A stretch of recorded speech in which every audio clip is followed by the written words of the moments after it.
Alright guys, I'm on my way to pick up a couple lots here. They're about 40 minutes or so away from me, but I think they're going to be well worth it, especially the second one. The first lot is this Nintendo, like one of those Nintendo storage carts from the 80s for like the NES. You can put it on there and just put the Nintendo on and put all your games.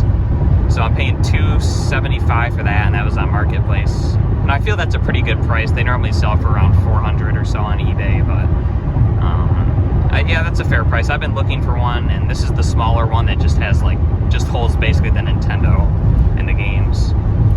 And then someone I know that I met locally, he bought an Atari lot. He just wanted a few monitors from it, so I'm basically just going to be buying the rest of it from him. And I'm giving him $100 cash and a TV, a CRT to trade him as well. So yeah, pretty excited about it. And that lot has some really cool stuff, like some Atari 1050 drives and just some other Atari 8-bit peripherals and some cool Atari joysticks. So yeah, I'm gonna get it, and we'll see how it looks when we get back to the house. All right, so I just got home and got it all laid out here. It's not that much stuff, but it's some pretty cool stuff. So first, I just wanted to show the little Nintendo cabinet. This thing's freaking tiny. It's not as big as you'd think it would be. Like, here's my hand. It covers up like this whole panel pretty much. But yeah, it's in really good shape overall. I'm pretty happy with it. As you can see, the decal here is pretty nice.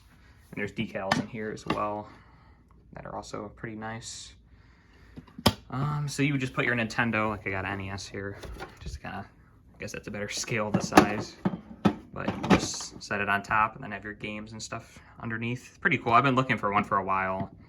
As I said, I paid $275 for this, which isn't like the craziest deal in the world, but it's definitely a pretty good price, especially in that condition. It doesn't have any water damage or anything like that. So yeah, pretty cool. And then the rest of this stuff, I paid $100 and traded a Toshiba little CRT. So first, there's an Atari ST SM124, which is just like a monochrome 13-inch Atari ST monitor. All of this Atari stuff is in really good shape, so I'm kind of excited. I haven't looked in the disk drive boxes yet.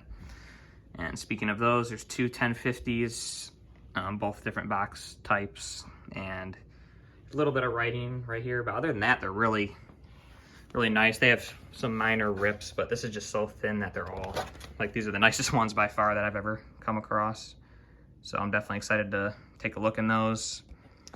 And we got the Atari Touch tablet, which is pretty cool. This is for Atari Artist. No game with it, but still very cool. I already have one of those, so I'll be selling that off. And I already have these as well, but I may end up switching. Well, I'll definitely end up switching one of the boxes at the very least, just because mine's nowhere near as nice as those. We got two of these Space Age joysticks, which I've never had these before either. There's one right here, and there's one in the box. The boxes seem to be very uncommon to find, and these joysticks in general are very tough to find, so we'll see. So another addition to my Atari joystick collection.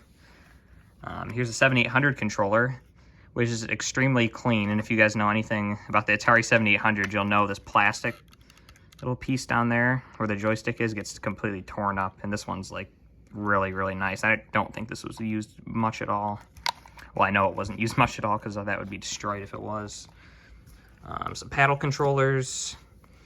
This is one of those, it's called like a less stick or something like that.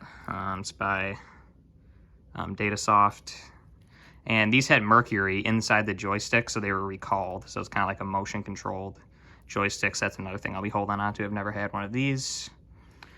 Same with this. I've never had one of these numpads for the Atari 800, really any of the 8-bit machines. And here it is. No inserts or anything, but very clean. I like it.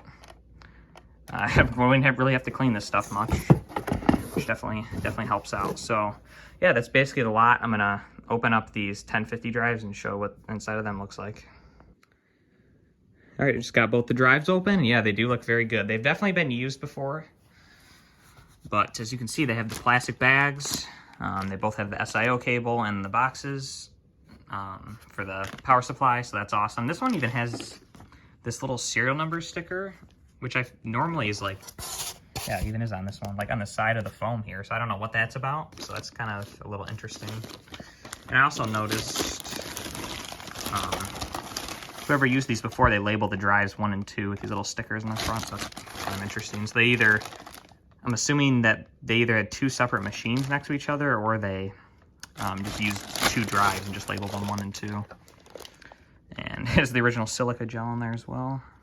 So yeah, really clean drives. Hope they work, but who knows? These things are pretty unreliable, especially with the belts being as old as they are. After some further testing, both drives appear to be working perfectly, so that's awesome. But yeah, anyway, that's basically the pickup. I'm very happy with it. I'm gonna be able to add some really nice clean Atari things to my collection and sell off the rest and make some good money. And I'll get to keep the Nintendo card as well, just because the thing is freaking cool. So anyway, thanks so much for watching, guys, and thanks for watching, and have a great rest of your day. Bye.